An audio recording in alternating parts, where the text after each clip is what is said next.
Well, hi, and welcome to my shop. Thanks so much for coming and joining me in here while I take a look at this Grundig Prima Boy Luxus radio. Now, if you're new to my videos, just be aware that this is essentially me working on this stuff live. I'm seeing it all for the first time too as you're watching this video. So that's how it works. Now, I think the first thing I want to do is put these batteries in. These were provided by the owner of this radio, who in fact is the owner of this radio. They wondered if I could just take a look at this for them. So let's do that.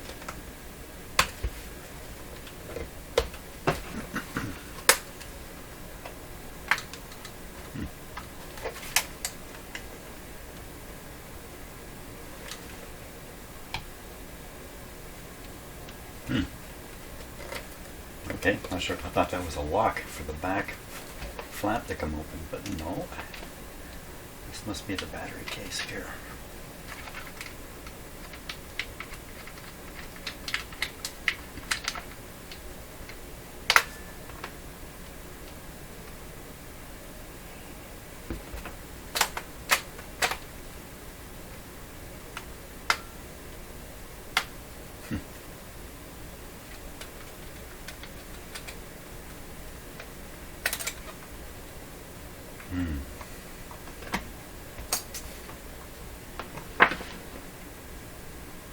Looks pretty good inside there. It's a little rusty on here.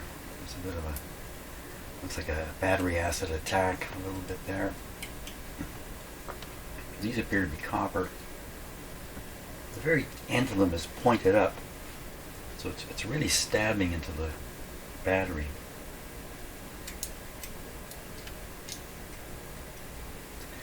Probably works fine. We need to test these batteries to be sure. Things.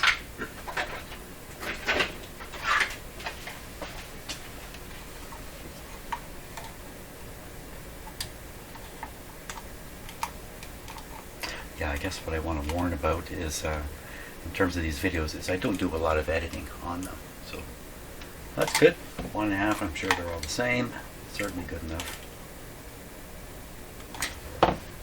Essentially brand new batteries here.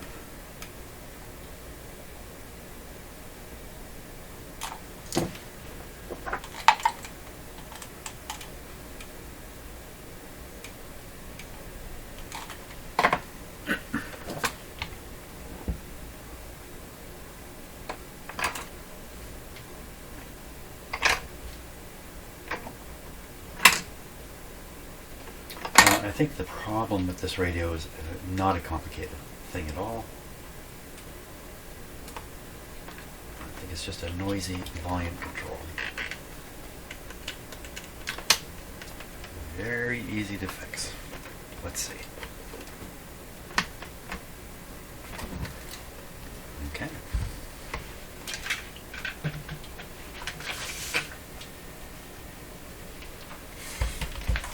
Very nice looking little radio. Looks like it's all in German. That's in English, made in Germany. Okay. UKM, and this is the power switch. This is the power switch. Nope, just volume. Volume down this way. This must be the tuning. Uh-oh. Uh-oh, what's going on here?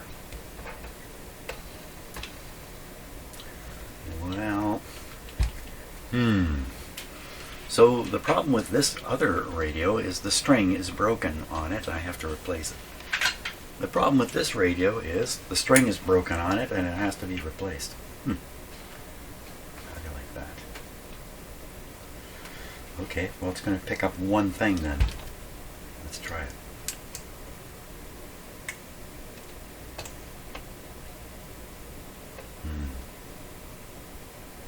Don't hear a thing.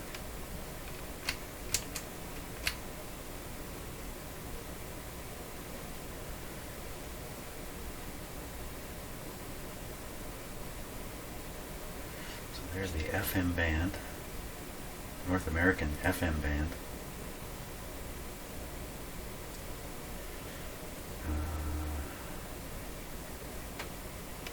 Not sure what those numbers are there. Bandwidth? Band, I don't know. Kilohertz right in the middle, AM band. And then this is a shortwave band up here, 49 meter band. Yeah, it says right there, 49 meter band. That's all it has for shortwave. Maybe I didn't get these buttons pushed down.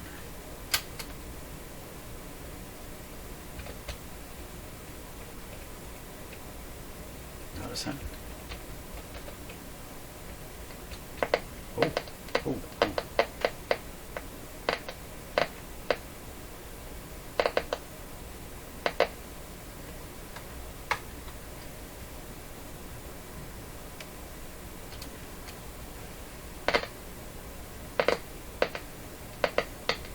Maybe it's going to just come on suddenly, so cover your ears.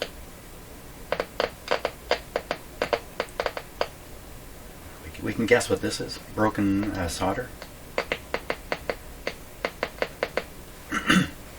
Any part of a device, a radio or anything, which gets mechanically worked over time. So there'll be all these buttons, everything that you can touch, remove, can suffer from some kind of mechanical damage, including things like metal fatigue and the like. Well, what's that? I guess it's just, that's the original sticker, I guess, from the factory. Okay, well that's two knocks against it already.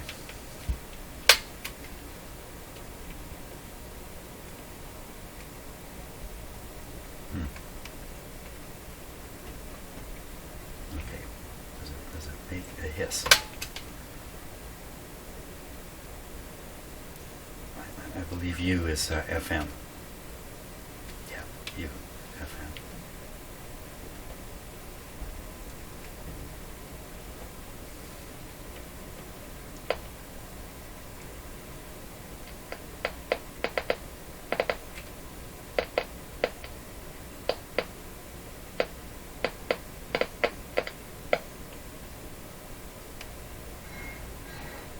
It's interesting. Now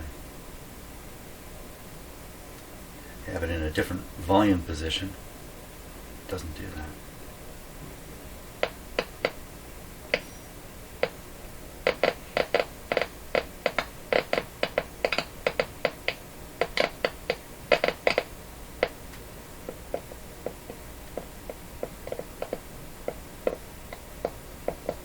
Well, obviously something's going on with the volume control. Well, that's a little disappointing. I was hoping just a little spray of cleaner and bingo, we'd be back in business, which is typically the problem with a radio like this. Some more going on here. Is this for sure the on-off switch?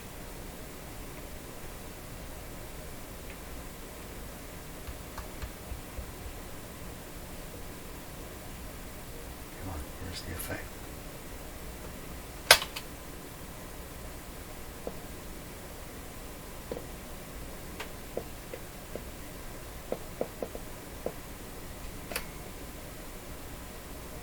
I'm sure this must be on off.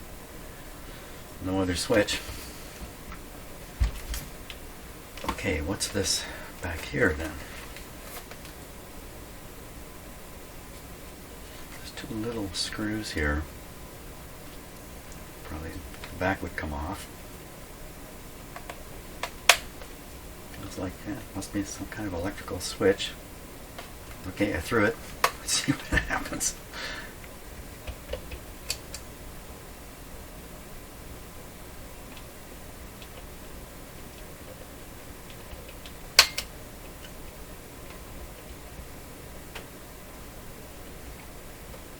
Going downhill. Well, what would that switch be there for? Sometimes they put antenna switches on the back.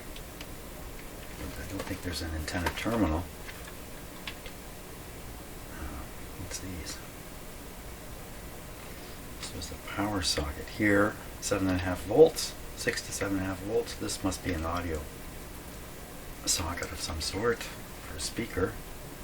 What's that? Headphones. No, this is for an antenna. This is an antenna. It's a certain style of antenna plug. Well, this could be switching between the antenna here and an internal loop antenna. It's possible. I don't know. I can't guess it. Okay, what to do about this? The radio is looks nice, but doesn't work. Not going to work unless something's done. I've got the string problem. Yeah, it can be pretty finicky, especially in a small radio like this. Not easy to take care of, necessarily. Don't know without looking into it.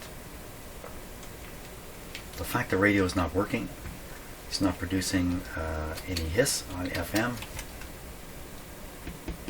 is a very bad sign. It doesn't seem to operate. The reason for that is probably something in the circuitry. Could be the same old capacitors, could be. Could be a transistor. Could be this is full of germanium transistors. Could be a number of them have gone sour. Other parts too. I don't know. The next step would be to try to get the insides out. Let's take a look. See what can be seen. That would give us access to the string. In the meantime, I could try to find a schematic for this guy. The proper number. Prima Boy. I guess you just go by that. Prima Boy Luxus. Try to hunt down a schematic, maybe a service manual, just maybe. A string diagram would be helpful.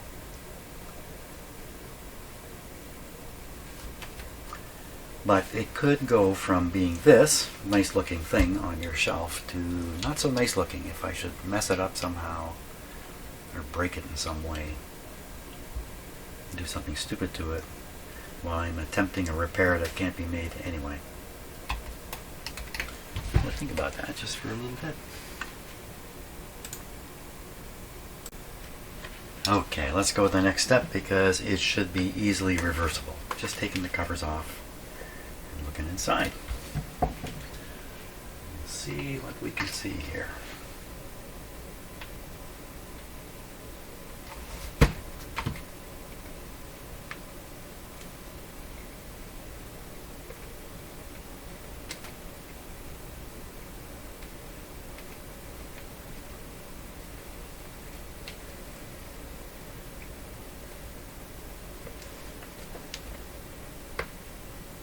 Verify that taking this screw is going to pop this back open. I don't see that it's loosened up at all.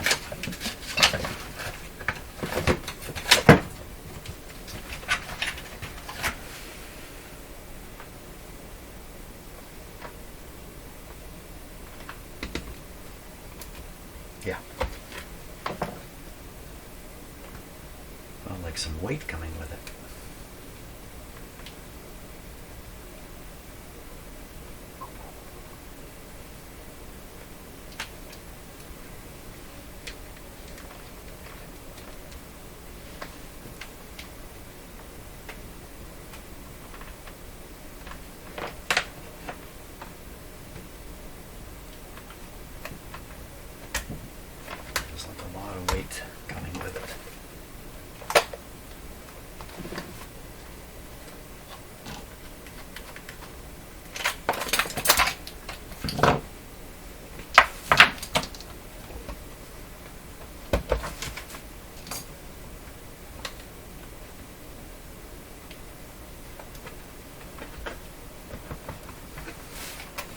Radio's coming.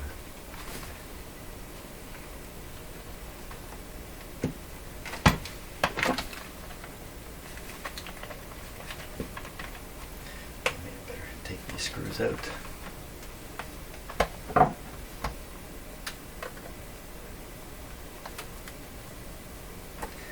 very least, this will give a chance to clean things up.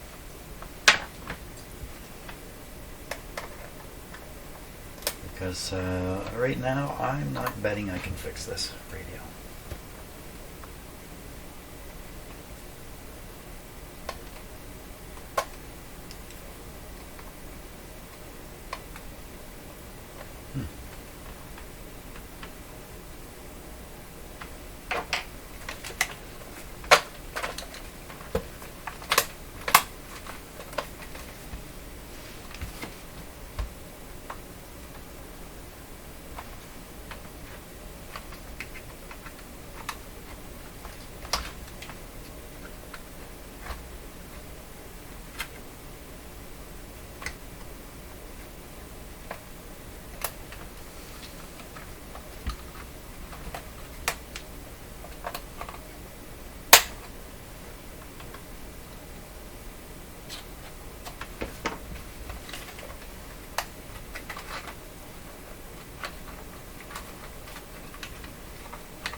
Well, it's really come apart.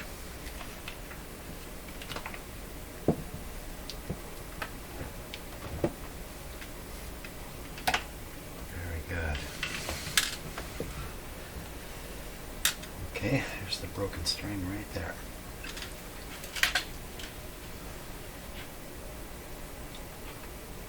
It's wrapping around here.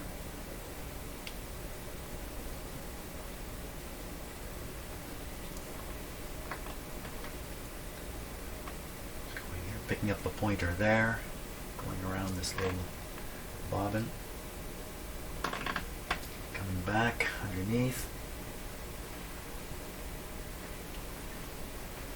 and now I may not be able to get a diagram for this, so it's very important to see. I'm lucky that the string appears to be mostly in its right place.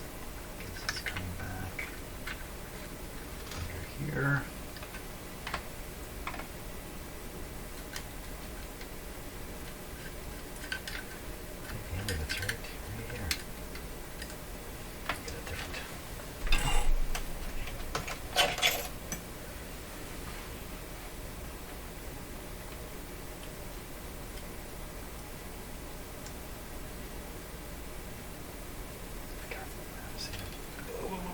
Whoa, that's not what I wanted to do. Phooey. You need to yank on it. Well, I did. Okay, so I pulled it out of where it was going. It looked like it was probably slipping past this point, coming over here to meet its other end. Here's the other end here. There.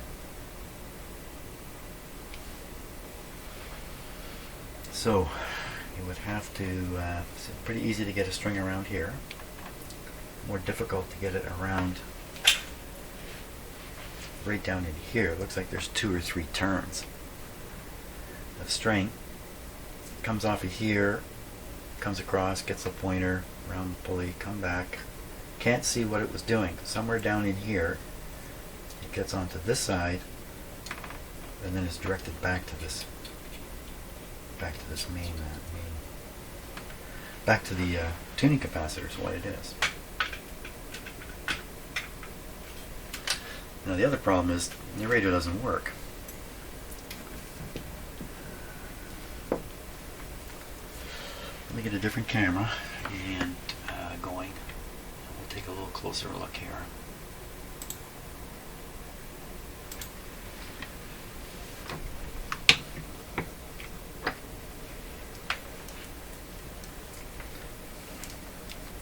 So first, everything's kind of spread out pretty nice to make it much easier to work on something like this.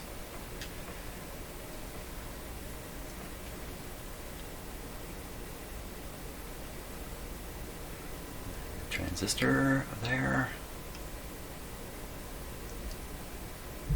This radio is not terribly old.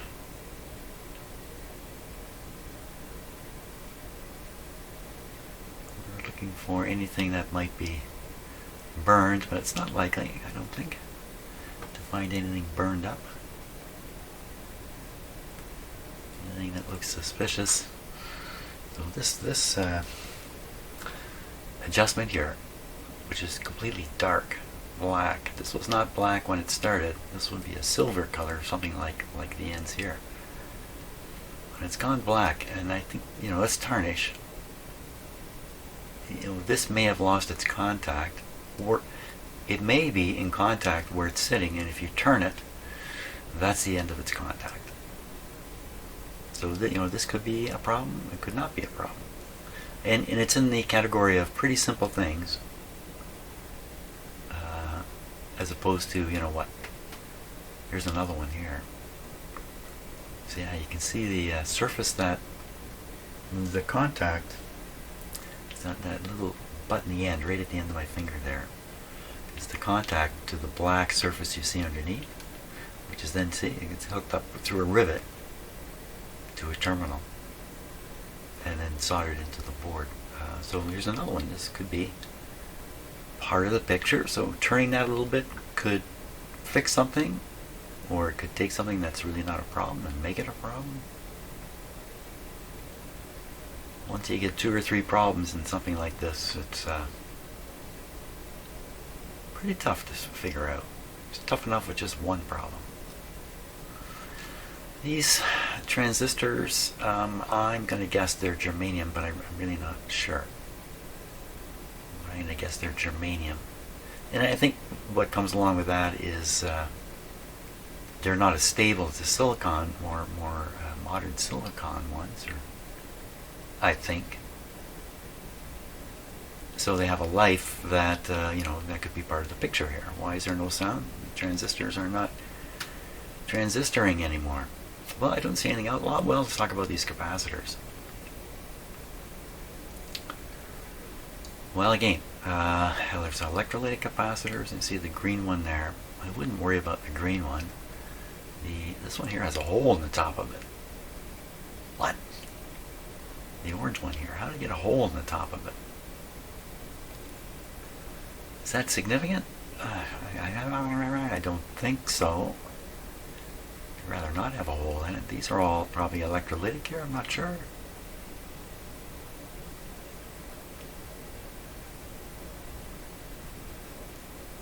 I don't believe these ones. I think these ones are regular capacitors here. 0.01. Yeah.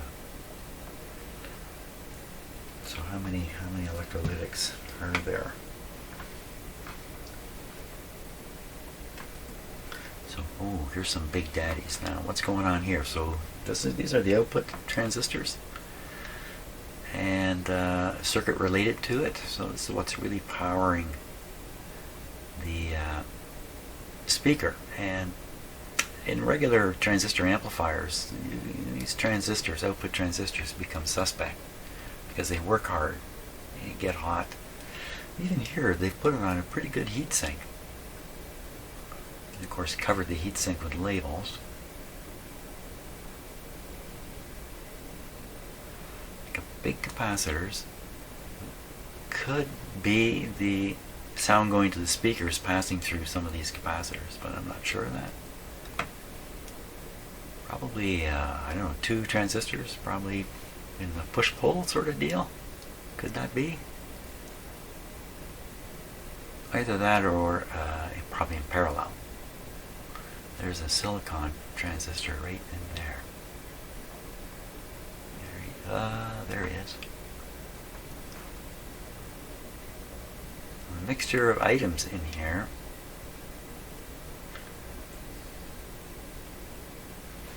That's that great big antenna jack. Okay, now volume control. I was pushing on the volume control. This is the volume control here, and something was happening. Let's see what moves. So this whole white plastic piece is rocking. That's the antenna, that gray rod, or part of the antenna. Occasionally the antenna wires break off. Mostly because in some of these radios the antenna itself comes loose and wanders around inside the radio and yanks on its own wires. You know, it's not good to yank on your own wire. But I don't see any particular thing happening here. There's also some mass involved in this piece, so as you whip the radio around on your bicycle, you're shaking everything, and there's a relative motions here, so flexing of the wires, and maybe some connection break. Sure doesn't look like it in this case.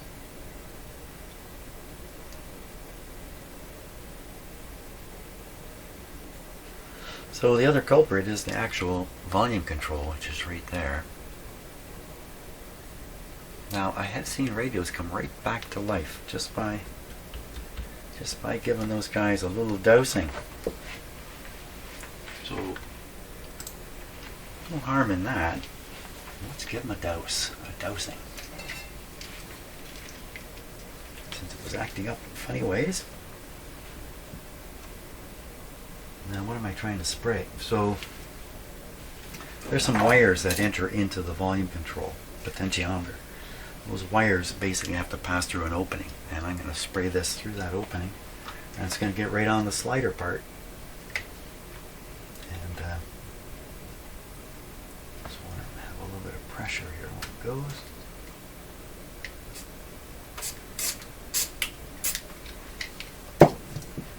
I should really have it on when I'm doing this, but the batteries,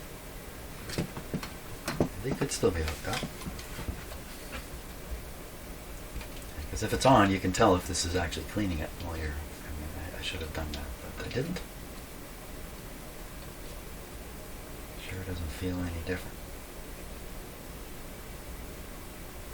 Okay, batteries back in. Yeah, there's no way to plug this in the wall. They didn't provide a way to do that. Or did they? Yes, they did. Yes, they did. Take that option. Could use my own power supply. Why don't we do that? Okay, I'm going to stop for a second. I'm going to hook up my own power supply here. Okay, I've got 6 volts at the end of this. That's 4 batteries worth of power. Safe assumption, red is red. Just looking up at my power supply to make sure I've plugged them in properly there. Because getting this backwards, that can be the end of things. Here we go. Well, I'll be. Okay, let's turn it down. Which way is down? Down is this way. Yeah, it's up full.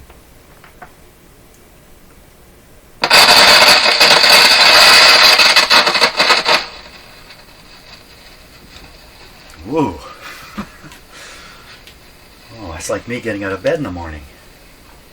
Wow.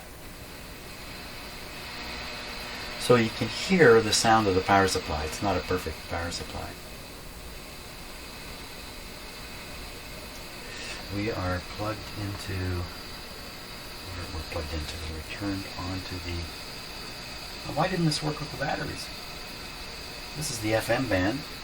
Let's see. I would hope you would hear an increase in the hiss there. We'll tune. Ooh, that's a little surprising.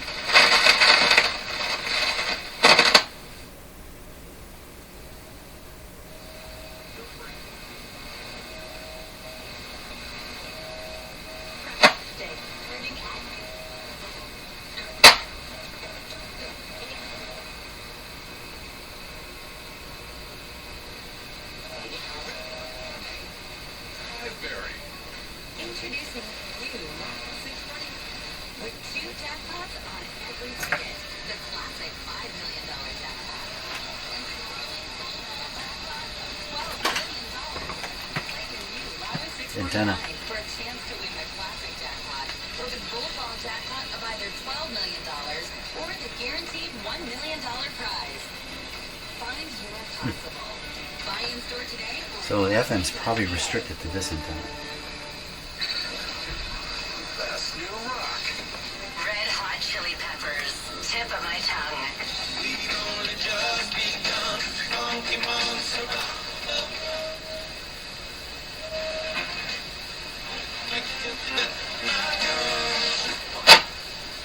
well,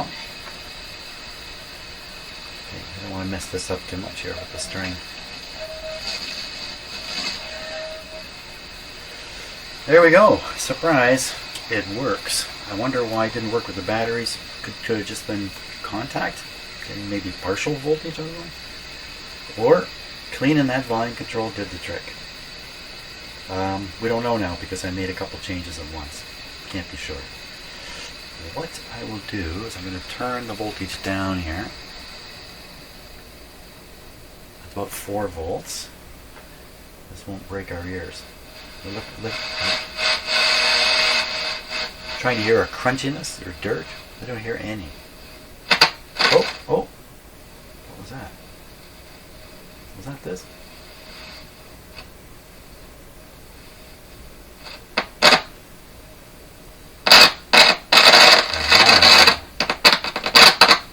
Okay, so there is something going on here. Now, this piece, when I push on it, is putting pressure into the board in all kinds of funny ways, with where it's screwed in and just twisting and everything. Somewhere on this board there could be a tiny contact, which is barely there, and the slight pressure is causing it to come and go. And that could be anywhere in this board. And I took a quick look for some obvious spots of wires here and there, but I didn't see anything.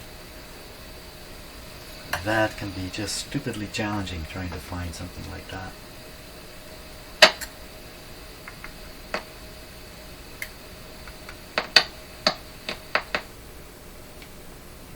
Look at that, eh? The radio went quiet.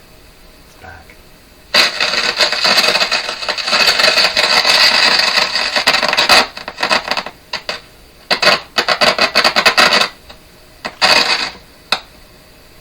No heat here.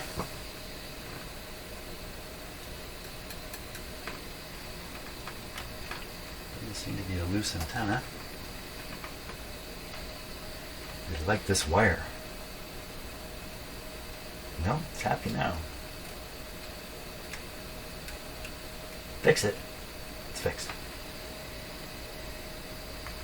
No, it's not fixed. I'm scaring myself here.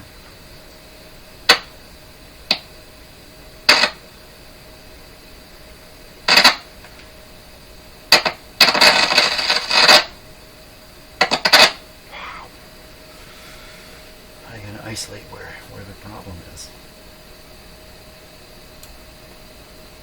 Doing this for a long time, that's how. Just trying to find something that's super sensitive.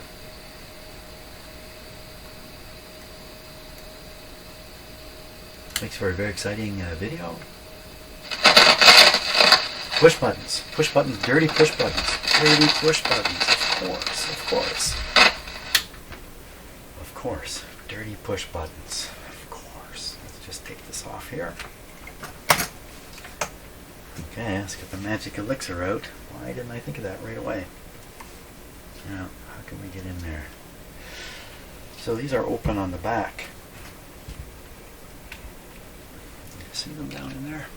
Very hard to see in the camera.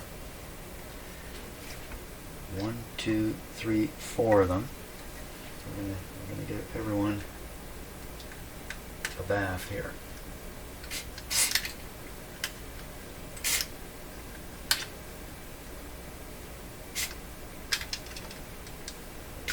That's going far.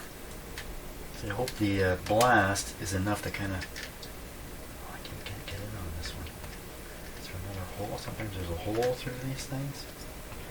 I can't get at the end. It's got a solid side. That's probably the one that's causing trouble because, you know, Murphy. Okay, well, we're just going to spray it in the general zone. Give gravity a chance.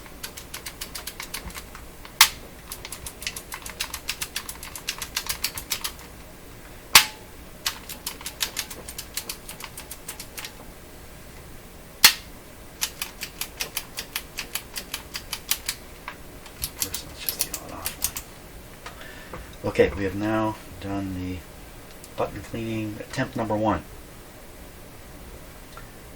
have to actually turn this over this way because gravity will work in my favor.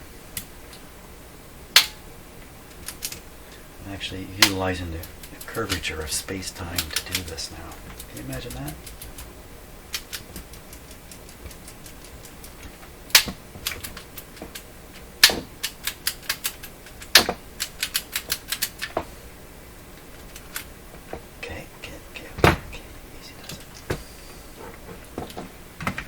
Yes, the curvature of space-time. We'd be lost without it. Okay.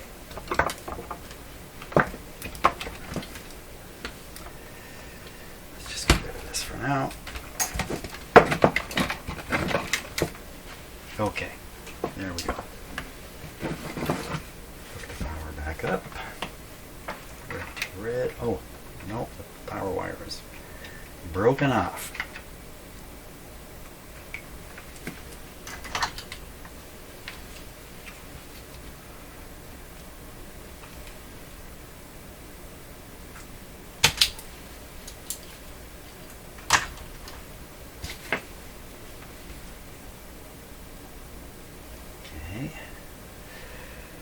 Volume is down. Switch is off. Okay, power on, and we'll set it up to 6 volts here. 6 volts. Switch on. Well, that sounded nice. It just made a thunk.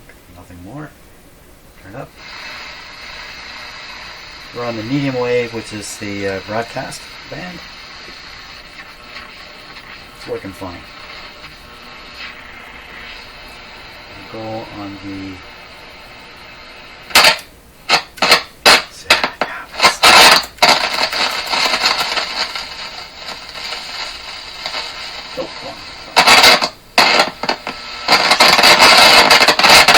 oh my gosh. Is it this? Yes, it is. Okay. We need to more hosing needed.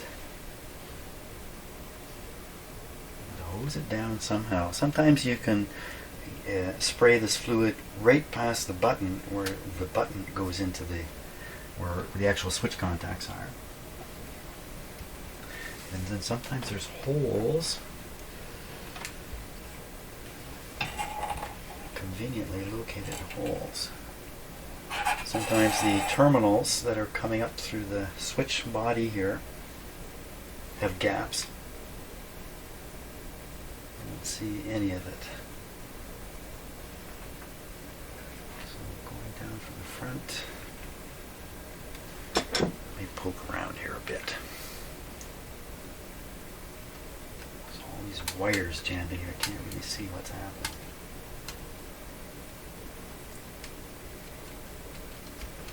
Some amount of gap back here. Oh, careful. Jimbo. Some very fine wires right on this coil here. Careful. Okay, I'm going to give it another hose down. It's hard to see how much fluid is coming out of this. With WD-40, if you use WD-40, it kind of foams up. You can really get an idea of what you've done. This stuff I find, well, that's definitely fluid running around in there. Hold one button down. Doesn't really matter if you break a wire here. Come on. I'm trying to hurry. Why are you hurrying? I don't know.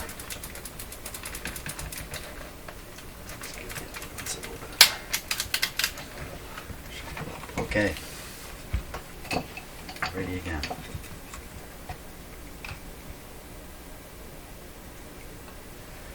Ready again.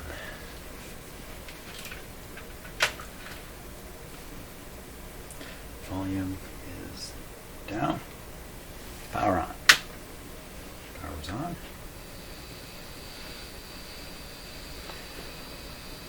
U and M. How can we be U and M? We can't be U and M. let's key them. Oh, did you hear that, eh? But sounds good now.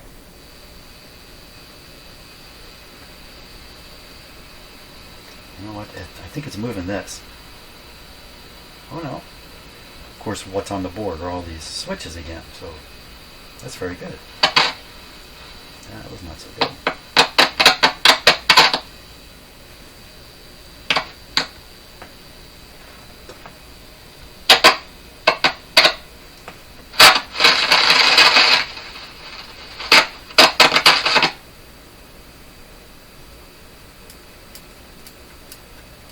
Wouldn't think it's that switch.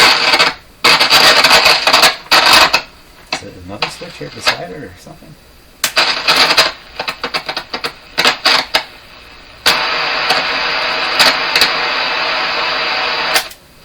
It's not these switches now.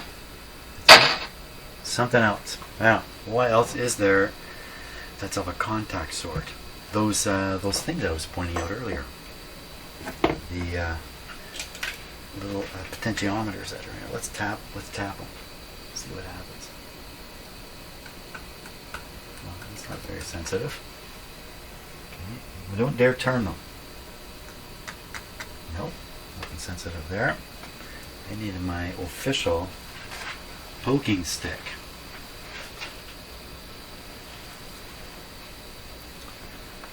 Better than a piece of metal.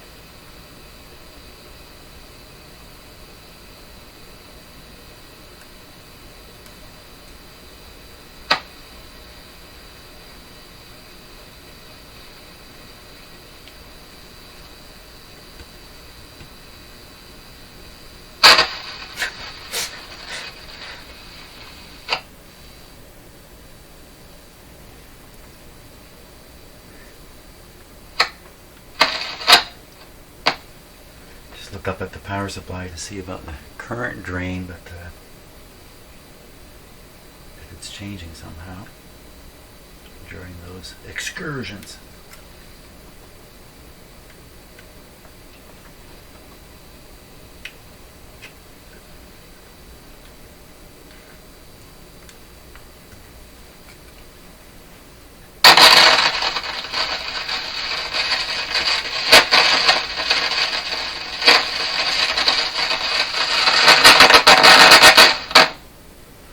So this is very, very loud. I apologize. It must be very loud on the video also. My volume's minimized, and it's just so it's right in the output here, and that's why the volume control is not helping. It seemed to help earlier. Is there more than one thing going on? What's over here?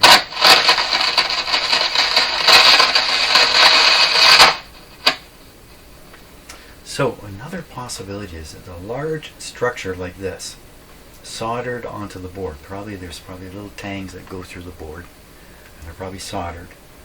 And large structures like this, especially ones you're heating up and cooling down, so they're flexing. So you have the two output transistors right there, heating up a little bit, flexing. You have the mass here. So, once again, riding your bicycle with this in your pocket, flexing, and you get cracked solder. This whole thing sensitive. Wow, does that ever sound like a good theory? I like it. Let's just see how many things I can touch in the area that don't do that. There's a capacitor here, some wires here. Wire here. How come it's gone really quiet? I need a little noise to reassure me. Yeah, you know what? It's this deal. Is it this one? Is it this one? Is it this one? Ooh.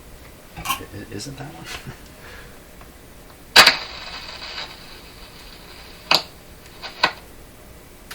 Or is it this metal? It's hard to say because everything starts moving when you move the metal. Okay, problem is here. Now, what do we do next? To remove the board from the radio to get at the underside of it. That means popping out more screws. It means more risk. But it might be helpful with the replacement of the string, because you may have to separate. Well, why is this so sensitive? Well, I'm moving the whole board. The whole board is on. Okay. Don't get your shorts in a knot, Jim. So we get the radio out and look for a bad solder joint under there, and then string time. The joy of a string. Thanks a lot for watching. I think I'll probably make 2 videos on this because I'm finished for today. So, but thanks a lot. See ya.